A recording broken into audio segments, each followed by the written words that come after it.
नमस्कार बंधुओं, मैं राकेश सांडिल सारण की धरती से आपको नमस्कार करता हूं।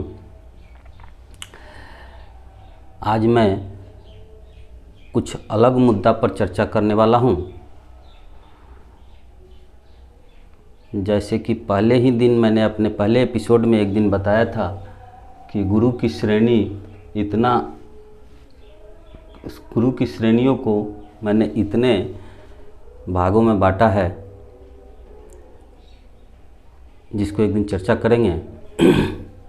लगभग 4-5 दिन से हम धरातल पर वास्तविक स्थिति की जानकारी के लिए भी दिमाग में अपने आप लोग के मन का तो बात कहिए रहे थे, आप लोग के वाजिब मांग के अनुसार उस पर सोच रहे थे, देख रहे थे, लेकिन जिस मांग को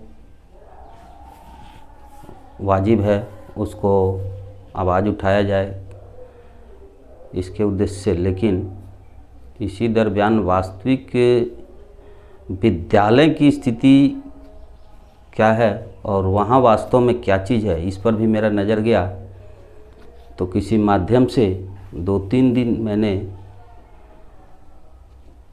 2-3 स्कूल की स्थिति का अध्ययन स्पॉट पे जाके किया, जिसका जिक्र मैं कल से करूँगा। इस चीज़ का याद रखिएगा कि ये चीज़ कल से जो आएगा वो सिर्फ आपके लिए ही नहीं होगा, समाज के हर वर्ग को ये जानना ज़रूरी है जिस मुद्दे को कल उठाएंगे।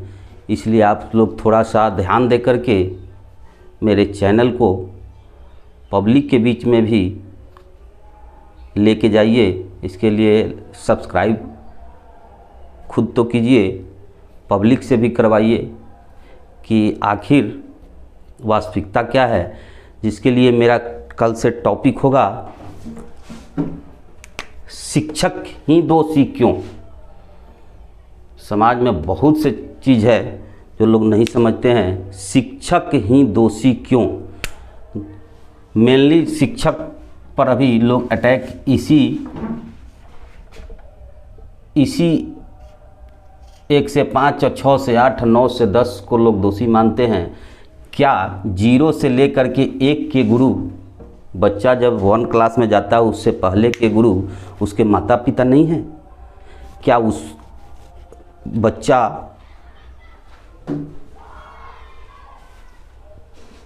के शिक्षा में जिसका जिक्र सुनते हैं गुणवत्तापूर्ण शिक्षा, क्या उनका रोल नहीं है उसमें? बच्चा तो 4 घंटा 6 घंटा ही ना जाएगा विद्यालय में, लेकिन बाकी तो घर पे रहते हैं। क्या उनको अपने पेरेंट्स से शिक्षा नहीं मिलना चाहिए? सामाजिक शिक्षा नहीं मिलना चाहिए?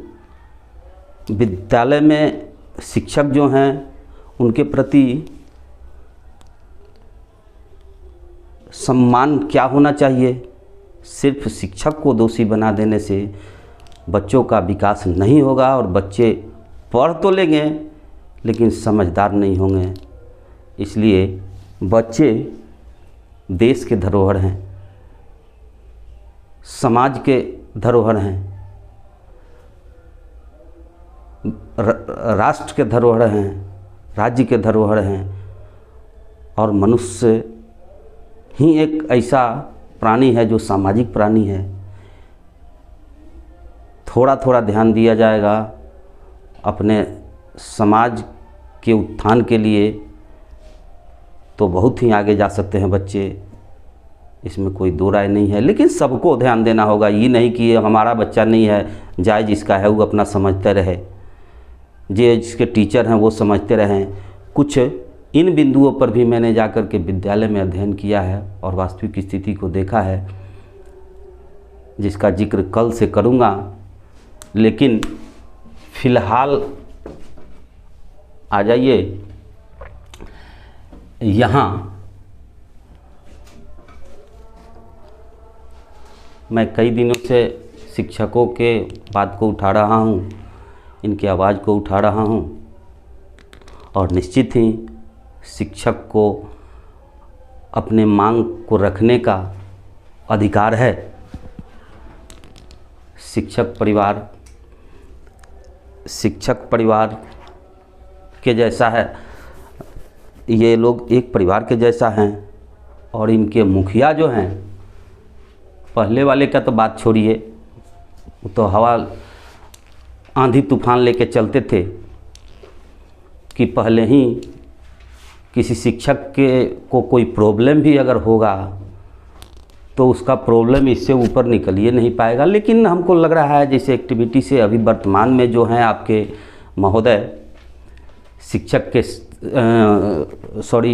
शिक्षा विभाग के शीर्ष पर बैठे अधिकारी निश्चित ही दिलेर आदमी हैं और आपकी भी कहीं ना कहीं सुनते हैं।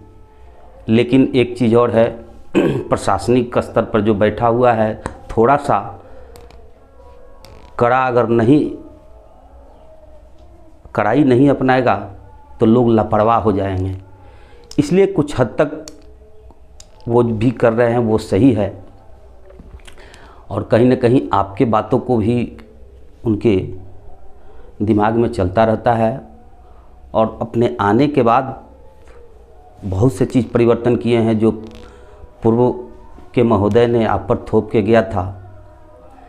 लेकिन मेरा एक रिक्वेस्ट है उनसे, मैं तो शिक्षक हूँ नहीं, इस समाज से नहीं हूँ, लेकिन एक जिम्मेवार नागरिक के तौर पर मैं उनसे निवेदन करना चाहता हूँ कि क्या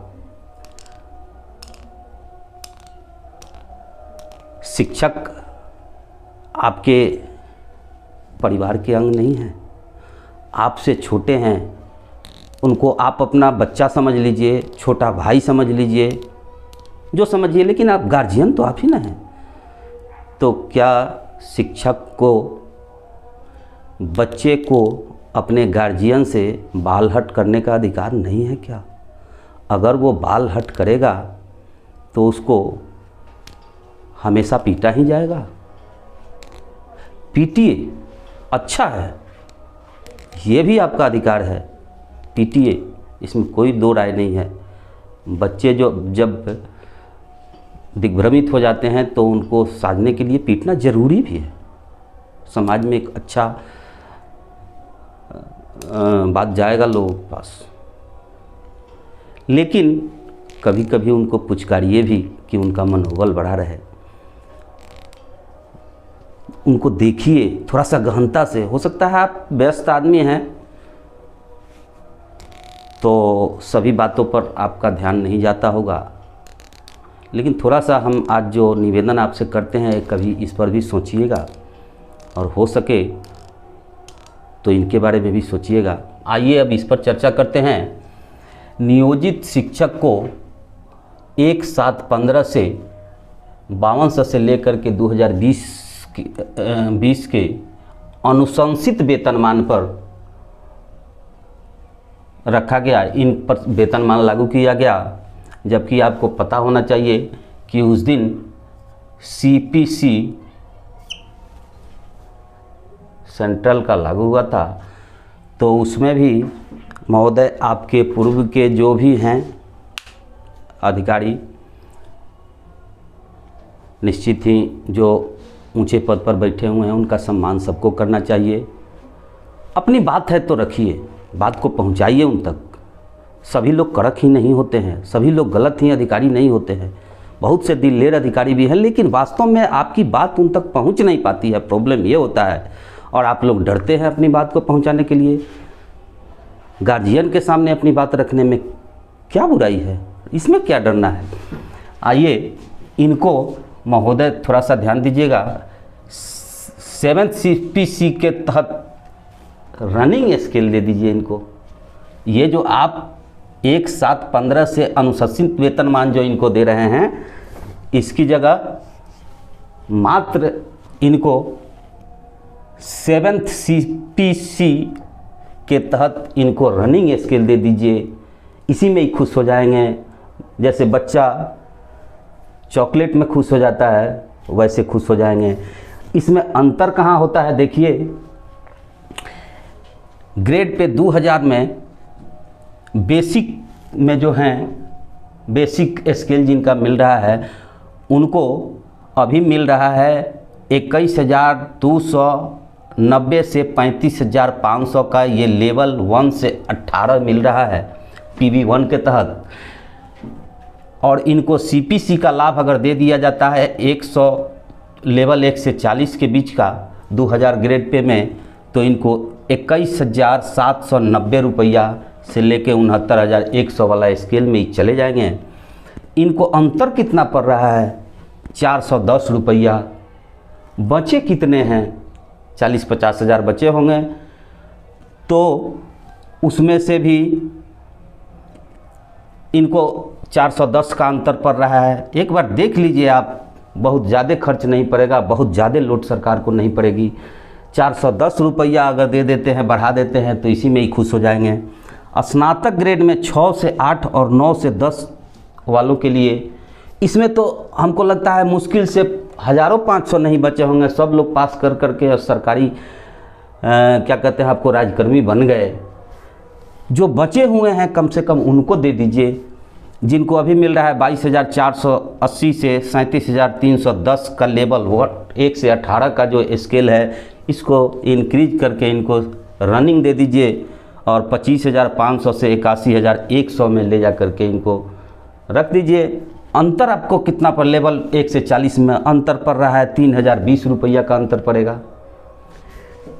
स्नातकोत्तर में तो हमको लगता है कि इन्हें गिने कहीं कहीं लोग होंगे, चाहे वो नहीं होंगे, इसलिए आपको लोड पड़ने वाला नहीं है। उनको अभी मिल रहा है लेवल 1 से 18 का 23,650 से 39,200 का लेवल में आप रखे हैं। इनको आप रनिंग स्केल अगर दे देते हैं लेवल 1 से 40 के बीच में CPC 7th CPC के तहत, तो इनको 29,200 से 92,300 का रनिंग स्केल जब मिलने लगेगा तो इन पर लोड पड़ेगा 5,550 रुपया का मात्र।